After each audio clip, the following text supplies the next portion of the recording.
the Disney Skyliner at Disney's Caribbean Beach Resort. We're flying to Disney's Riviera Resort with continuing flights to Epcot.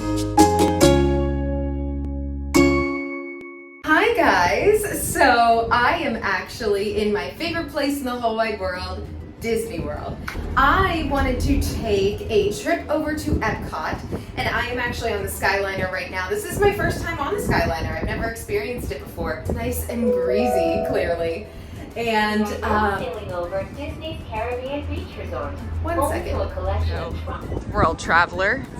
Felt appropriate to show World Traveler as I get started on this excursion. So as you know, I do travel quite often. I travel to all different countries, and I wanted to explore World Showcase and see how similar are the pavilions to places that I've been, to countries that I've actually traveled to. Now, a couple disclaimers that I did want to make known. I am not originally from any of those countries.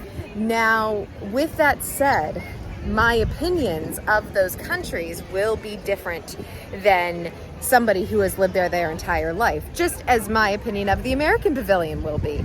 But what I really wanted to do is just kind of compare and contrast what I've experienced when I have visited some of these pavilions in real life, and just see how similar it is to what you may find if you actually visit there. So thinking of the pavilions, I have visited France, Germany, Italy, obviously America, UK, obviously, Canada, I guess. But regardless, we will explore them all. I will share different tidbits along the way. So let's go on, guys. Let's get started. Look, it's Daisy. Oh, I love that she's hugging again. I love that the characters are hugging again. It makes me so happy. Oh, she's so fabulous. Look at her outfits, girl. Can I also just mention, it is an absolutely beautiful day here in Epcot. The weather is perfect. It's like low 80s, breezy, not too sunny. Oh, it is c'est magnifique. So we are coming up here on the UK Pavilion, also mostly known as England. Oh, how cute! Alice! Alice, let's have some tea. Now, what's interesting about the UK Pavilion here is that it's called the UK Pavilion, but looking around, I would say that this is mostly England. You have the Yorkshire County Fish Shop, you have the old Tudor style architecture. I wouldn't say that this is very Scottish, nor is it really Ireland. Although I do see that for the Flower and Garden Festival, there is a kiosk up that I think is inspired by Ireland. But regardless, I think that the pavilion itself is mostly inspired by English. Like I said, you're going to see a lot of the Tudor style architecture. You can still see some. You can find this architecture, and I'll show some highlights here that I'm looking at in places like Stratford, maybe Oxford. So that's where you would find it. You wouldn't really find it in somewhere like London, I would say. But it's beautiful. I mean, you can tell that some of these are directly inspired. Like, for example, Stratford.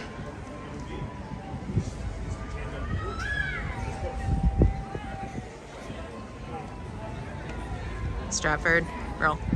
Just kind of looking around here.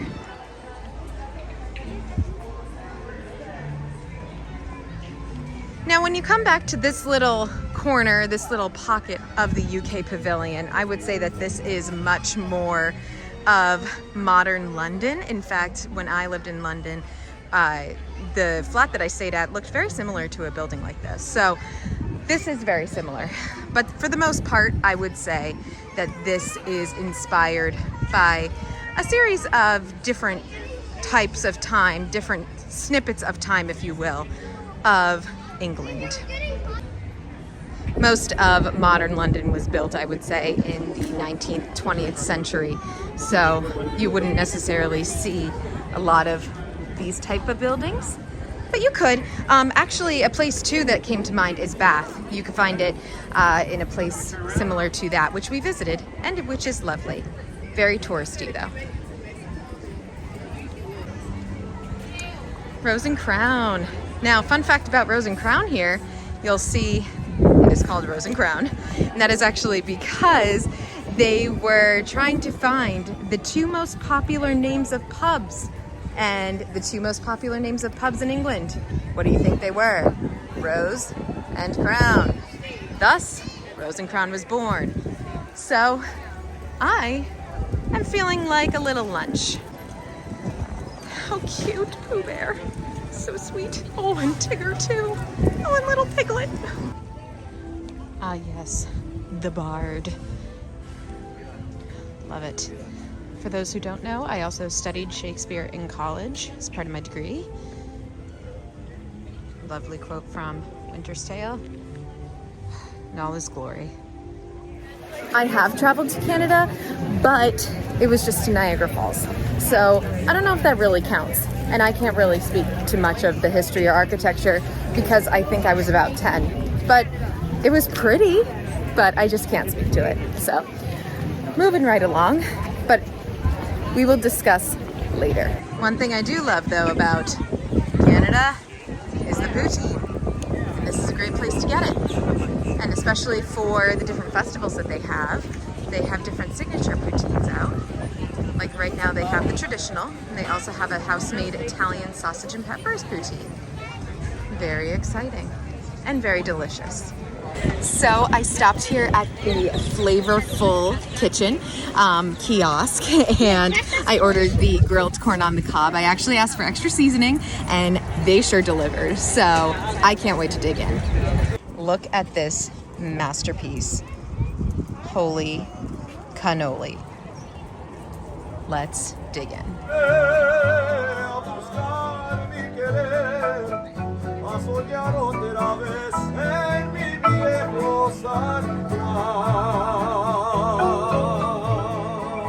So I absolutely devoured that corn on the cob, but that didn't fill me. So I'm here at Lotus House and we're gonna get some wontons.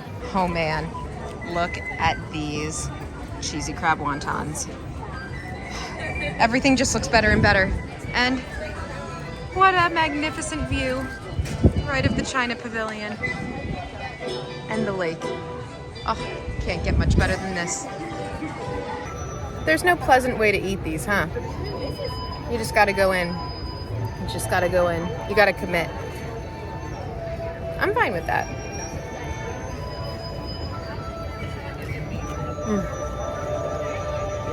Man, oh man. That's delicious. So, they're creamy, they're cheesy. You don't taste a ton of crab. It is fried and crispy. They are definitely not soggy. They are just amazing.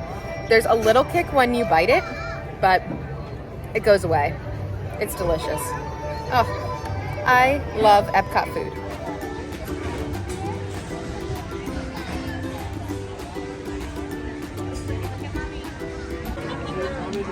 I can literally smell the pavilion that we are coming up on right now. And it smells like caramel. It is amazing.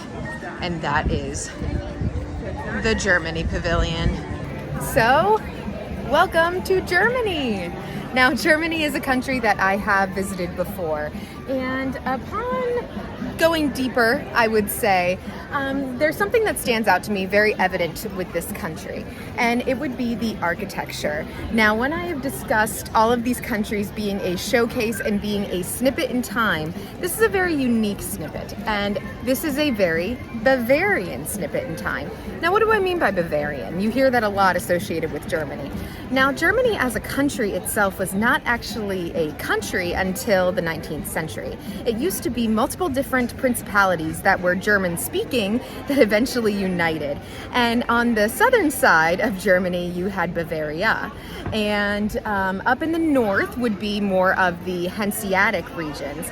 And they were more, I would say, the architecture's more modernized. That's where you would see places like Berlin. But down in southern Germany, in Bavaria, you would find more of these half-timber constructions, very similar to what you see featured here in this pavilion. Unfortunately, a lot of the originals were lost in the war. However, you can still find some of the original architecture in places such as Bamberg, Nuremberg, I would say, places we have visited those. And I would say they're still beautiful. They look right out of the storybook, right out of what you think a fairy tale looks like, the fairy tale neighborhood. They're beautiful. Now, when you go back to the restaurant back here in the back of the pavilion called Beer Garden, that very much is reminiscent of what you would find at a Oktoberfest celebration, which happens in Munich in southern Germany throughout end of September, beginning of October. Also, there is a mini version of Oktoberfest that happens in more of the springtime called Springfest, which I highly recommend. We have visited that one and is a little bit more low-keel and but still just as fun, and I highly recommend. The food is delicious here. You can smell the caramel coming from the bakery here, the caramel shop, and I highly recommend getting anything from that store. Get the giant pretzel here. It is amazing. Get the beer. Just enjoy yourself here at this pavilion. Probably one of my favorite pavilions and my favorite to eat at. Going in here to the German shop.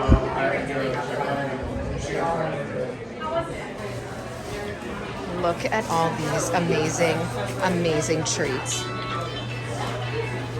Sponsored by Werther's.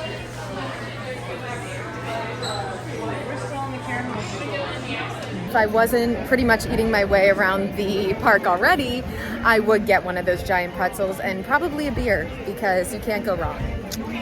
But let's move on.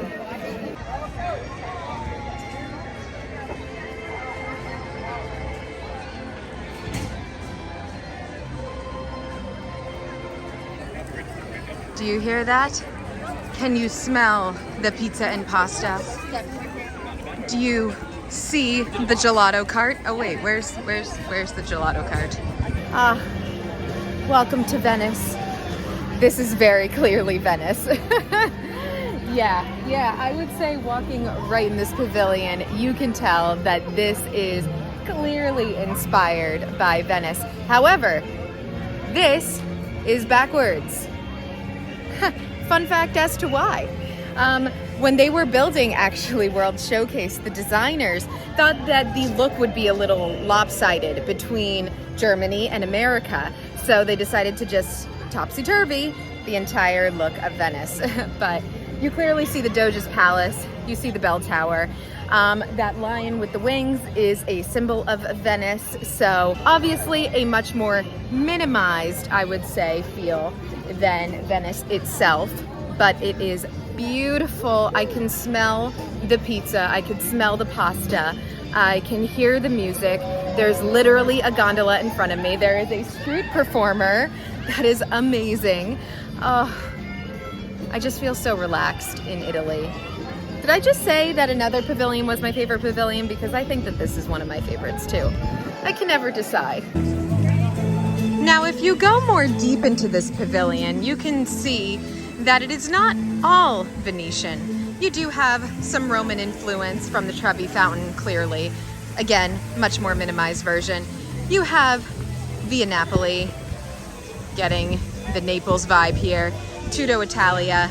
You have a lot of the classic pizza pasta restaurants that you're going to find throughout Italy, but you're also going to find a lot of unique highlights here as well. America. What a beautiful, beautiful pavilion. Often overlooked, and I understand. America is a must-stop pavilion, however, for so many reasons. The American Adventure, such a tearjerker. I cry every time. Also, there is a Soul exhibit right now that is being featured inside that I highly recommend. Regal Eagle Smokehouse, new restaurant that opened that features barbecue. And right now, Magnolia Terrace for the Flower and Garden Festival. Obviously, the American Pavilion is not encompassing all of America, clearly. However, I would say that this is very reminiscent of what you would find in Philadelphia, also New England, Boston, very old time 18th century vibe architecture. very beautiful. And there's so much that they're building here. It's not just turkey legs anymore, not just turkey legs and funnel cakes anymore. I highly recommend stopping for a little while. And it's a beautiful view. They have a gorgeous concert hall right here, and I highly, highly recommend to stay. I'm here just relaxing at the American Pavilion. I got some boudin bites. Really excited to dig in. I also got some popcorn, so can't go wrong, guys. Just the classics. Now we come upon here one of my absolute favorite pavilions, the Morocco Pavilion. Now, to be clear, I have never been to Morocco, but I did want to take a few minutes to talk about this pavilion because I think that it is an often overlooked pavilion, and I really don't understand why. This is very clearly a replica of the minaret that you would find in Marrakesh. Now, like I said, we have not ever been to Morocco, but we have been to Egypt before. Now, Egypt differentiates very highly from Morocco. Yes, they both speak Arabic, but Moroccan Arabic is very different than Egyptian Arabic, and they are very different cultures. However, there are some architectural similarities that I did want to designate and sort of highlight because it's really unique. Now, Morocco itself is actually very interesting because this is the only pavilion that is actually sponsored by its home country. And that is because the King of Morocco sent his actual royal architects to help design and build this pavilion. Now, what is unique about this pavilion is the look and the design within the architecture itself. You will see a lot of intricate patterns used in the marbling, in sort of the detail that you see here. And why that is because in Islamic culture, it's considered idolatry to use images of humans and animals. So they believe that only Allah can create life. So as a result, they use intricate patterns, very detailed and accurate designs. I personally think it's beautiful. You'll see it featured a lot throughout this pavilion, and I'll show you some examples right now. You see what I'm saying here about those patterns and those intricate designs. You can see it very clearly shown right here. So beautiful. This is literally like stepping into a whole new world. There is nobody back here, guys. This is insane. And that is the entrance to the pavilion. Amazing. Here is a place where you see it highlighted beautifully. Look at these patterns. Look at that design. Just gorgeous. So beautiful. So unique. Ah. I also really want to highlight the safety. A lot of people may be wary to visit Morocco because of their safety concerns. Again, we have never traveled directly to Morocco. However, we have traveled to Egypt, and every minute from the moment we landed on the plane to the moment we left, we felt incredibly safe. That was probably the most wonderful trip that we have ever embarked on. And the people, the Egyptian people, were so hospitable and they're so kind. They value tourism so much in their country. And I highly implore you guys to give it a chance. Step out of your comfort zone for a change and really just take the time to look at something you maybe wouldn't once in a while and explore a new horizon. Bonjour from Paris. Yes, we have arrived in the France Pavilion. I love this pavilion so much. Yes, we have been to France. We actually have a vlog series of our time in France, and you can find that on our channel. I'll link it below. But I absolutely love this pavilion. This architecturally is very directly inspired from Paris. I think that can be pretty obvious. You see that very much in the architecture of these buildings here. I would say that this is more late 19th, early 20th century Paris, very turn of the century Paris. You can tell sort of by the buildings and their signs, and I'll show you some of them soon. You could actually see one right here. I think that that's a pretty clear example. And we'll see more throughout this pavilion as well.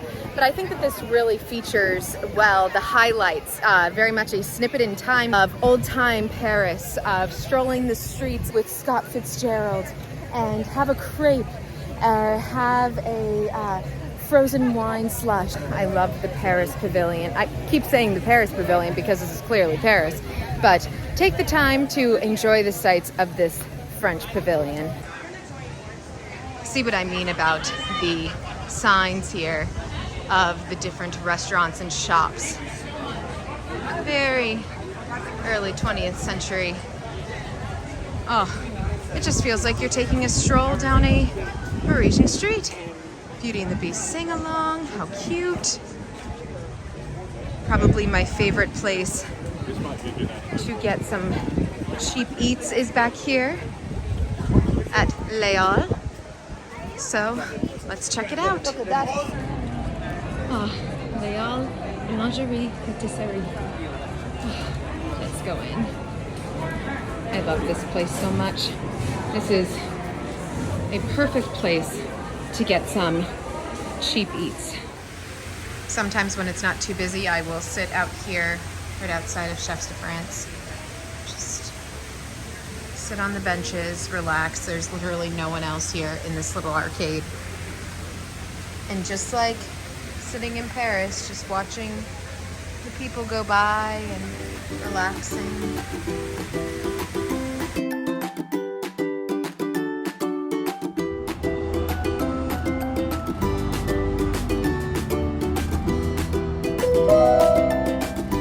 In just a few moments, we will be landing at Disney's Caribbean Beach Resort.